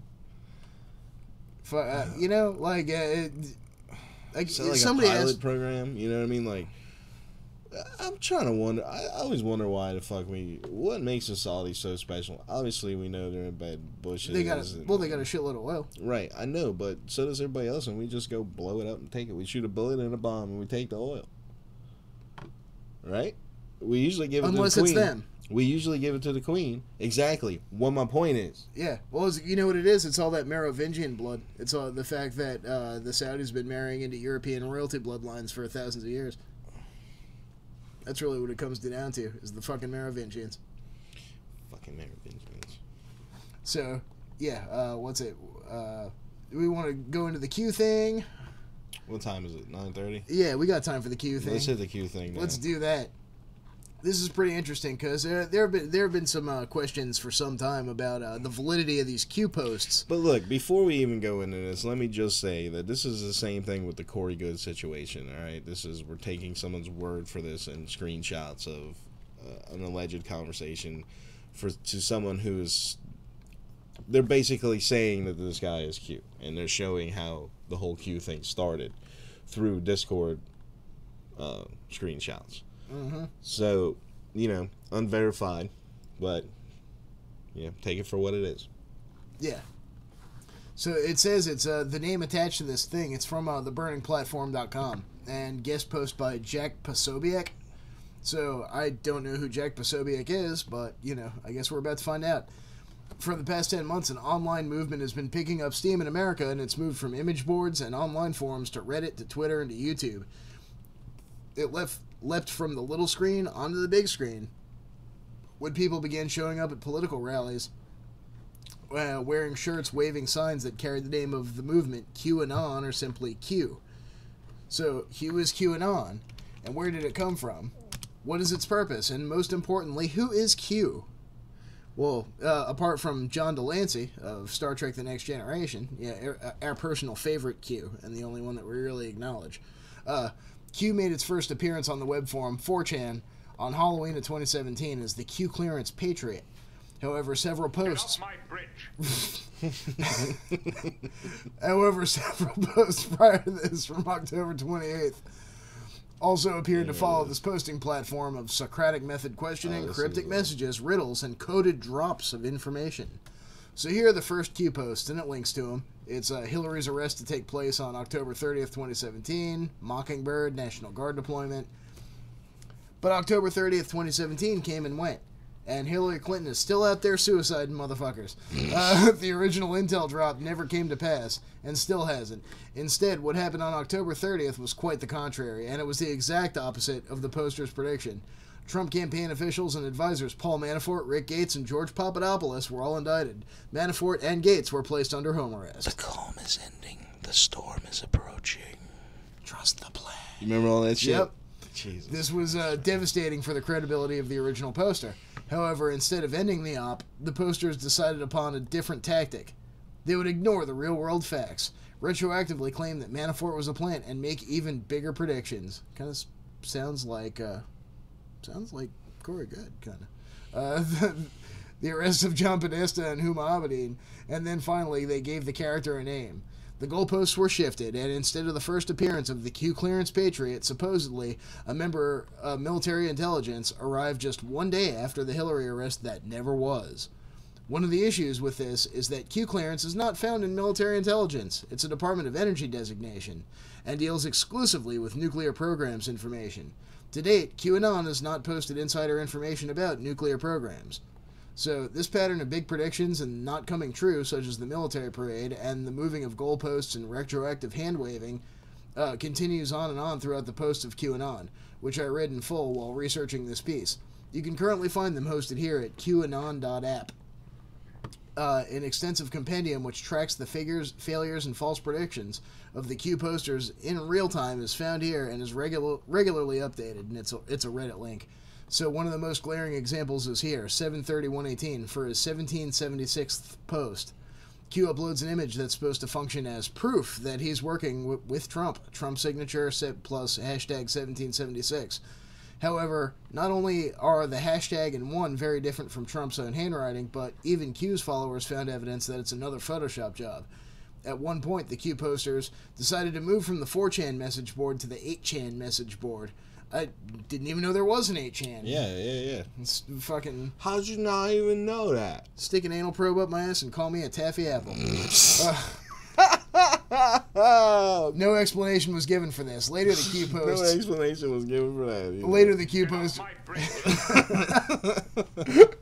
Later, the Q posters began using trip codes, which is a type of validation password for anonymous Phantom Spy, you hear that? Trip codes! Trip codes, which is a validation of passwords for anonymous message board users. They claim that these trip codes were validated by the board moderators and proved that only Q could post with them. However, these codes were repeatedly hacked and underwent frequent changes. Frequent changes took place during May 2018. Interestingly, the trip code changes seemed to coincide with changes in the lineup of board moderators as new mods were brought in and old mods were kicked out of the group. So there was an online coup d'etat on 8chan.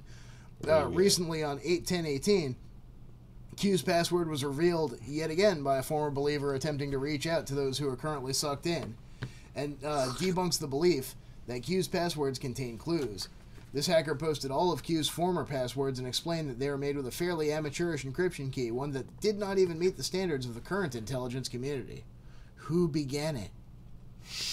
From the start, Q's underlying message was that Trump was working behind the scenes to arrest and prosecute his political enemies. There were also reports that he was secretly working with Robert Mueller to indict Hillary Clinton and members of the Democrat Party, which, much to many people's chagrin, still has not happened yet. However, there will always be more to the story. I never thought it was going to happen because I realized that Trump and the Clintons have been, like, since, like, back in the day, right?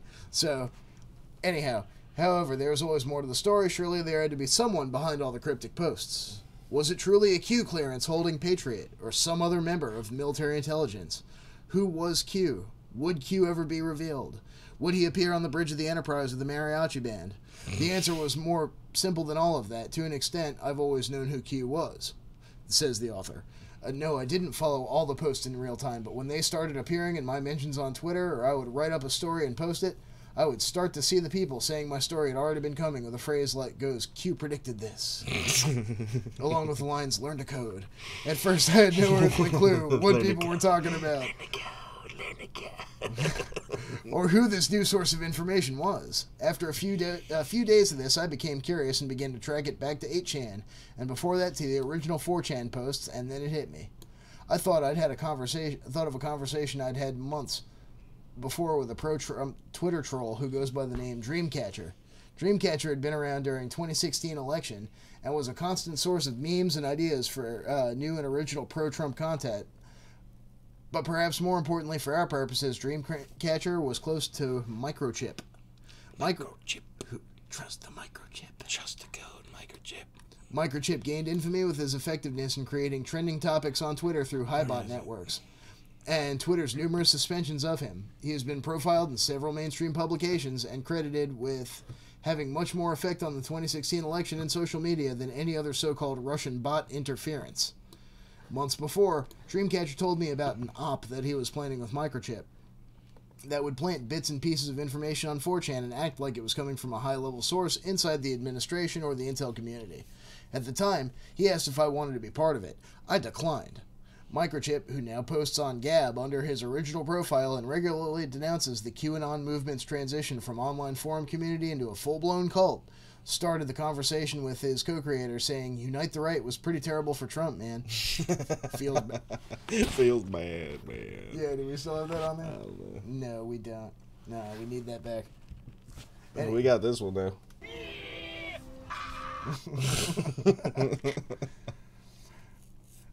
His partner Dreamcatcher replied that Richard Spencer, the progressive white supremacist, is a moron, which, okay, I'm down with that, and the two should figure out a way to use 4chan to generate excitement amongst Trump's most devoted followers.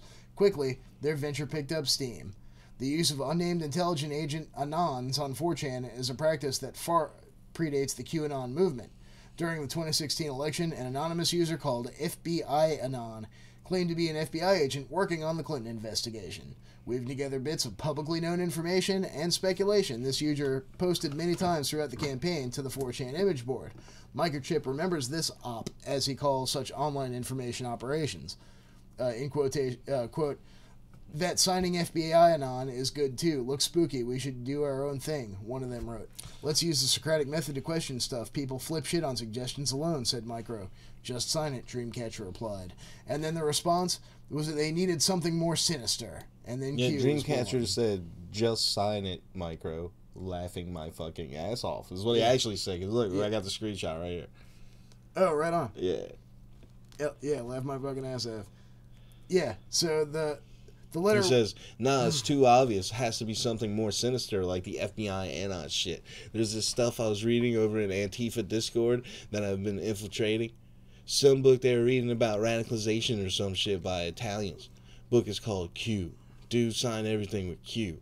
I want to read the book thing and see if we could pull out stuff like Alinsky tactics and such, and found that info. Check it out. What's the name?" Q is a novel by Luther Blissett, first published in Italian in 1999. The novel is set in Europe during the 16th century and deals with the Protestant Reformation movements. Just Google that. Boom. So that's what Microchip said. Yep. The letter was, the letter was the perfect letter. It was used in a novel by Luther Blissett, 1999, Italian, and the novel, the setting is 16th century Reformation of the Catholic Church. It's also nice job they did of reforming it. It's also the clearance seal of the United States for access to the most secret intelligence matters, including top restricted and formally restricted data and national security information. So there's these images. I will now post in full the original Discord chat logs where Microchip, Dreamcatcher, and others plan their operations. No, they have since been removed from this article, I'm assuming by whoever's conversations was because requested. It just says post images. But I found them, archived on the internet. Because guess what? Once it's on the internet, it doesn't go away. It ain't going nowhere. That's right. So according to the logs, they tracks up with the Microchip group coming up with the plans for Q in August 2017. They then appear to have put the plan on hold when their Antifa petition took off soon after. By the time that had run out of steam in October, they had come back to the FBI Anon plan, tweaking it this time to be a member of military intelligence. They saw it as a way to take offensive in the wake of Unite the Right and bring together the online Trump movement, which was now fractured in their view. This brought together elements of the WikiLeaks, information drops, Pizzagate, pedophile elites, and InfoWars deep state threats to Trump, and wove them into a community, wove them together in a way that would seem interesting to as a source to the online community. You know what else is interesting, too, is the InfoWars community, the Alex Jones followers. They don't like Q either. Yeah. This has to be simple, man. Jones does this all day. We can replicate, Microchip stated in one message. From the start, Q was always meant to mirror an InfoWars WikiLeaks narrative, with the key difference being that they would pretend Q was actually a high-level government source with inside knowledge about varied but hot-button topics with which the audience was already familiar. Now I know what you're thinking. This seems plausible, but if Microchip is a notorious internet troll, then how can we trust any of this? Yeah, really, what in the name of fucking Sorchafal is this? I had the same question. That's why I asked Microchip to record a video of himself opening up the Discord app on his iOS and scrolling through his screen to show the messages were not photoshopped or recreated in any way. So this is fucking long, and I seriously don't have. Yeah, basically, man. But we're gonna post. It's already been posted, bro. I'm on it. We'll Posted it this morning. All right, word. So yeah, it's in the group. You gotta go to Facebook.com, right? You go on into Facebook.com and you look for Reality Brief. Exopolitics and Conspiracy. Yep, with the name of the group. If you type it in, it's just facebook.com/groups/Reality Brief News. There it is. So definitely check that out. Reality Brief News. We're gonna go ahead and post that up if it's already in there, and yeah. So. Yeah, I got a comment here. In physics, it's understood mass is a vibration on the surface of space. It'd be worth noting Charles Hall says the tall white craft used the optic fiber coils to create its field propulsion system. That's actually pretty cool. So the question is, I guess, are they using that craft, to get from not just from one solar system to another, but would there be any reason to land on a rogue planet, Don? Because there could be billions of them, and they could be wildly tearing ass through our galaxy. All right, give me a second. You gotta give me more notice when. Yeah, I know. I couldn't pass up that segue, man. It was too good. So yeah, there could be Space Rocks Department. Yep, definitely Space Rocks. Billions of undetected rogue planets could be tearing wildly through our galaxy. This is coming from Michelle Starr at Science Alert. So good luck, Michelle. Dated March 5th, 2019. We tend to think of planets neatly ordered in systems, like our own solar system, but now and then astronomers get hints of something else. Rogue planets, planemos. They get hints of flying poop. Yeah, or rogue planemos that are not attached to any star or system. These poor, lonely bastards drifting through the galaxy.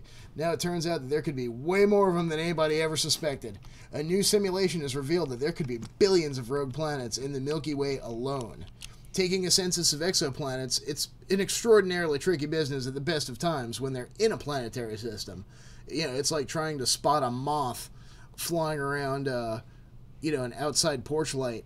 It's like trying to in spot California a moth while flying you're around the you're side in of New a York mountain from a drone camera. Yeah. So taking a census, so the planets don't give any light of their own unless we're faced with a brown dwarf or a planet with lots of really obnoxious neon lights.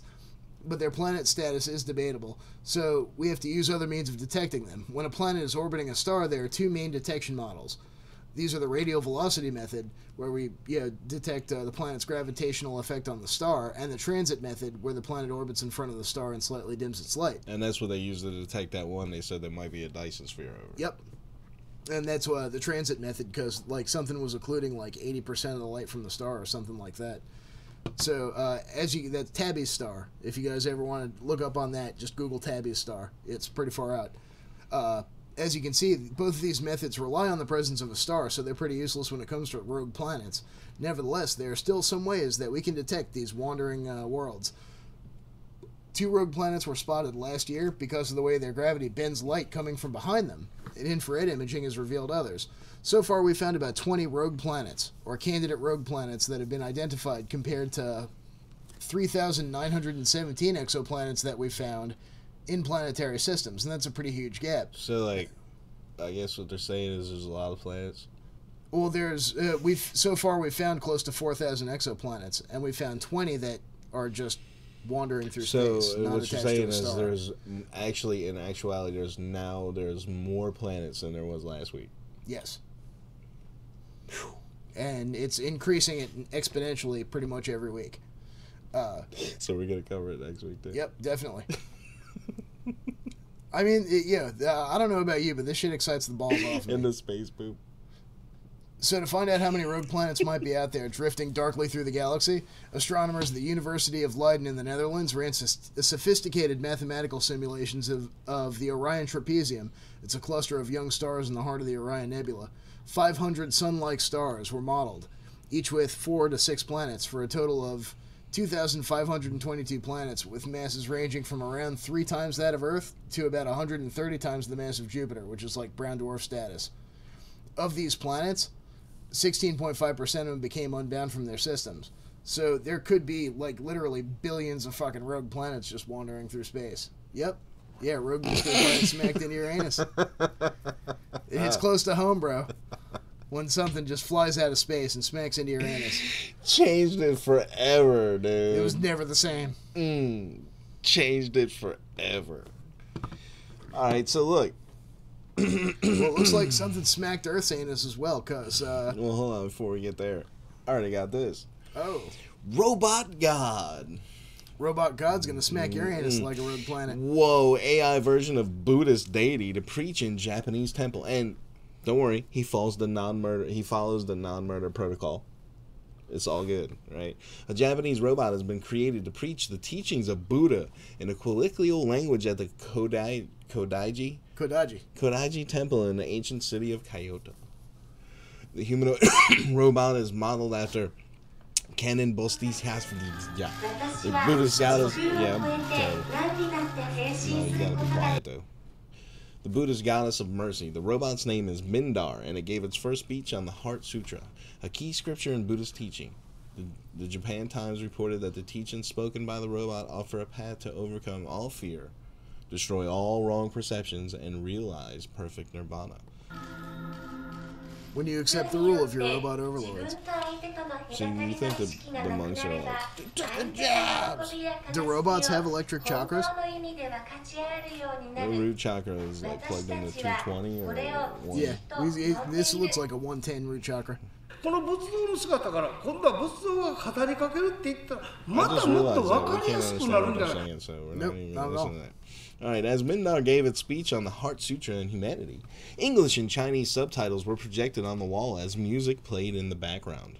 The chief steward of the temple in Kyoto's Higashiyama Ward, Tensho Goto, during a news conference said, "If an image of Buddha speaks, teachings of Buddhism will probably be easier to understand." Now, can we get Robot Buddha to endorse our show on one of our bumps? Man, I don't know. I'm going to have to check the current market for Robot Buddha. Is that too much wall break for this episode? He added, "We may want people to come see the robot to think about the essence of Buddhism." Another official connected to the temple explained how the robot would help people who usually have little connection to Buddhism take an interest in the religion. But has the robot overcome suffering? I thought Buddhism was like a philosophy. I didn't think it was a religion. Well, it's kind of both. Mindar, which is about 195 centimeters tall and weighs in at a whopping 60 kilograms, was constructed by Tokyo-based A-Lab Co. It's primarily made of aluminum, with silicone used for its face and hands. The robot will be revealed to the public between March 8th and May 6th. Japanese researchers will be developing robots to revolutionize labor within Japan. Look at him. Well, I mean, is he free from suffering? Uses for burgeoning technology include teaching children, comforting the sick, aged, and disposing of hazardous nuclear waste. Alright, blah blah blah. We love robots. Japan does love some robots. You would think they wouldn't with all of the, television shows and stuff they make about robots killing everybody. Right?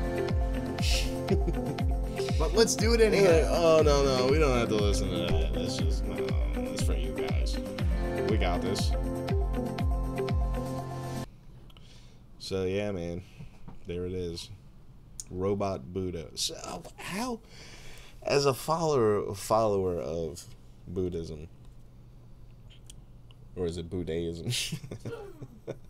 Yeah, that's it. There are lots of wacky combinations out there that haven't been tried yet. How does that make you feel? I mean, if you're a Buddhist, give us a call and let us know. How does it make you feel that there's now a robot Buddha preaching your religion? I don't get it. Yeah, hey. As a follower, would you go? Would you be like, oh, thank you, Buddha? Would you go see Robot Jesus or Jesus Hologram? Yeah, we do. When do we get Robot Jesus? We got Space Jesus. When do we get Robot Jesus? Maybe even a Robot Moses.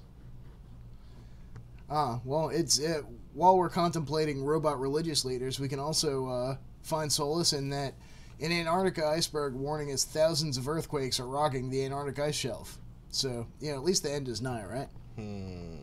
If the house is rocking, don't come to knocking. That's right. Antarctic earthquakes could be the key to cracking down on how climate change affects Earth's ice sheets. And apparently there have been thousands of them every day on this Antarctic ice shelf. These ice quakes, known as cryosisms, occur when ice reforms after melting during the day. So it melts during the day and refreezes at night and produces squillions of little ice quakes. So it's thought that this phenomenon will help explain the breakup of large ice shelves. In these areas, we would record tens, hundreds, up to thousands of these per night, explains Professor Douglas Mikhail. I hope I said that right, co-author of the NASA-funded study. It's possible that seismometers may be a practical way for us to remotely monitor glacier melting, which would actually be kind of cool. Look, this is why, man. Look at them. Yeah, why maybe you just going up and breaking up the... What are you doing? Screwing a giant seismometer into the ice. Stop it, scientist. Isn't there a way they could just, like, Get off my bridge. Seriously. Like, use a laser and, like, put a line down into the ice and then let it freeze back up so it's, like, frozen in there, but it's, like, stuck on a balloon? I don't know. No, because then the wind would blow it around and shit. What happened if you, like, got a big sack and full of hot sausages? I don't know. I guess you'd be feeding the seals? We'd be feeding the seals. So, yeah. So these guys drilling this ice are planting a seismometer out on the McMurdo ice shelf. We can neither confirm nor deny whether or not that's a Nazi base in the background, but Professor Mikhail's University of Chicago team were interested in the role of quakes on the floating ice shelves. The study then led the team to consider whether or not the phenomenon was occurring in the ice on the Antarctic and what role it plays in the melting and breakup of the ice. You want to see something interesting here? We've got two pictures of them taking core samples. Core samples? Core samples. Right? The same exact picture, right? And the first one is credited to Allison Banwell from the University of Chicago. And it says, Antarctica, Chicago scientist Becky Goodsell helps record hundreds of thousands of ice quakes. And then this one comes from Getty, and it says, Antarctica, global warming is beginning to bite. Well, she obviously did the smart thing and sold her picture to Getty Images to make sure that she had the royalties on it before anybody else got them, which is good thinking. Well, some of the cracks... Why do they have both of them? To prove that she had her copyright. Okay. So, while some of the cracks can reheal, others will not. The phenomenon may explain why icebergs actually break off more frequently during colder times of the year instead of warmer ones. Perhaps this is happening at longer, slower scales. This discovery adds an important piece to our understanding of the physics and processes around the melting ponds on ice shelves, especially if it can help researchers remotely keep track of Antarctic melting. It may be very useful to add this to our other ways of monitoring ice. And of course, this will no doubt be used to help, conceal the movements of the secret space fleet at the Antarctic, because obviously there's, You don't know that. It's obviously relevant. Just saying. Oh, man, what do we got now? I don't know, just keep saying, I'm busy. Oh, okay. Well, in addition to billions of black holes, billions of exoplanets just wandering the galaxy, we've also got, could there be as many as 100 million black holes lurking in the Milky Way? The Invisible Galaxy, posted on March 2nd, 2019. Astrophysicists have discovered this is coming from Daily Galaxy. Astrophysicists have discovered a dozen black holes gathered around Sagittarius A, or SGR A star, the supermassive black hole in the center of the Milky Way galaxy. So this supports a decades-old prediction, opening up new opportunities to better understand the universe. After conducting a cosmic inventory to calculate and categorize stellar remnant black holes, astronomers from the University of California concluded that there are probably tens of millions of these enigmatic dark objects, again, in the Milky Way alone, far more than expected. So, man, this is panning out to be a pretty exciting week for the galaxy. We got more black holes and more planets than expected. So, how's that exciting for the galaxy? The galaxy knew they were fucking there. Yeah, but we didn't. Okay, for our understanding of the galaxy, then. So, early 2019, a research team led by Shunya Takakawa at the National Astronomical Observatory of Japan noticed HCN-0.009-0.044. Say that 3 times fast. A gas cloud moving strangely near the cluster. We're going to call it Bob. A gas cloud moving strangely near the center of the galaxy at 25,000 light years from here. In the constellation of Sagittarius, which is, of course, towards the center of the galaxy. They used the ALMA telescope, Atacama Large Millimeter Submillimeter Array, to perform high-resolution observations of the cloud and found that it's swirling around a massive invisible object. The Milky Way may harbor several supermassive black holes that roam the galaxy, not just the one at the center. So, shit's getting real now. Oh, shit. The astronomers have detected a stealthy black hole from its effects on an interstellar gas cloud. This intermediate mass black hole is one of over 100 million quiet black holes expected to be lurking in the galaxy. These results provide a new method to search for other hidden black holes and understand the growth and evolution of black holes. Astronomers think that these small black holes gradually merge and grow into large ones, but nobody's ever found an intermediate mass black hole weighing hundreds or even thousands of times the mass of the Sun. Takakawa says that detailed kinematic analyses revealed that an enormous mass, 30,000 times that of the Sun, was concentrated in a region much smaller than our solar system.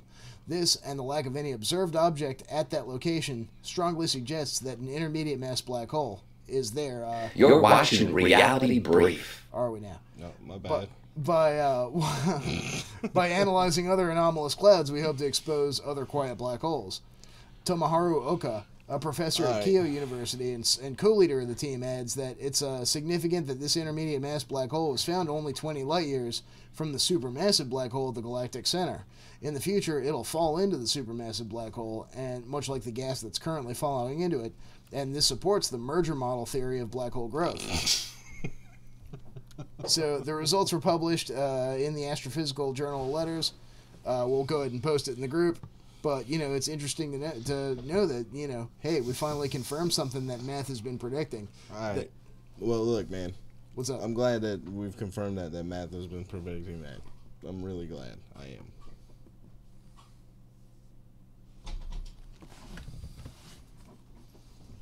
You're too slow, man. You're too slow, dude. I know.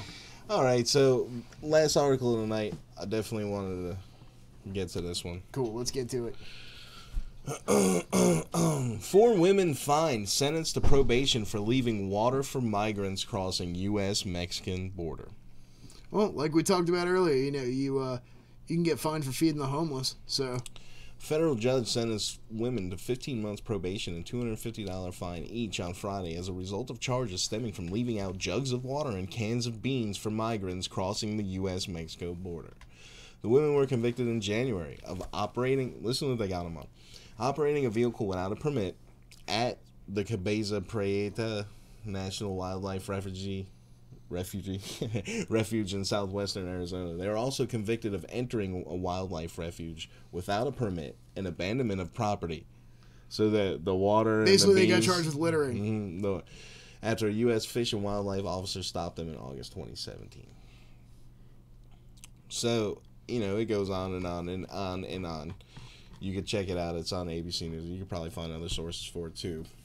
But, I mean, the question here is, like, is this fair? No, hell no, it's not. I mean, I don't think it's fair. What do you guys think out there? Is this fair? Some people would say yeah, I think. Those people are bootleggers. You know who's not a bootlegger? You guys out there watching us right now. Thank you, ladies and gentlemen, for sticking around. Yep. That brings us right about to the edge of the show. So, next week, who's on next week? Let me check the schedule. I think it's Joel. Yeah, we got Joel Lakey on next week. And we're going to be discussing alternate realities and a bunch of other stuff like that. So that's going to be pretty good. Check it out next week. I'm psyched. I can't sorry, wait. guys, missing out on Will and Matt. But plan on trying to get with them and maybe doing a pre-recorded session and putting it out. Who knows? We might even do a super surprise Saturday episode that could be in the cards. Be pretty rad. It seems like there's work issues that's going to prevent that show from happening on a Wednesday night. So, but till next week, we'll see you guys then. Don't get beamed up.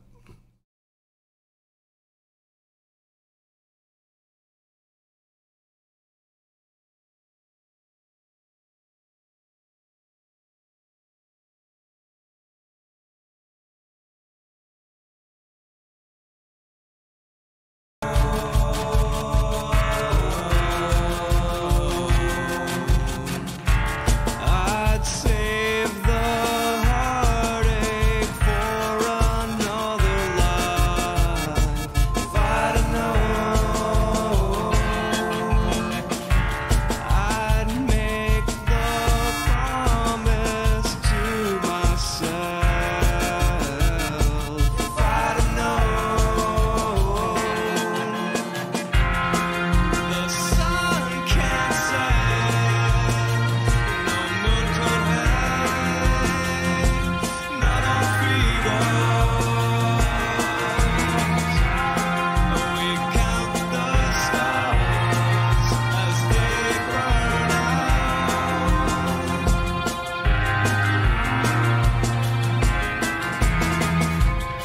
Unfrozen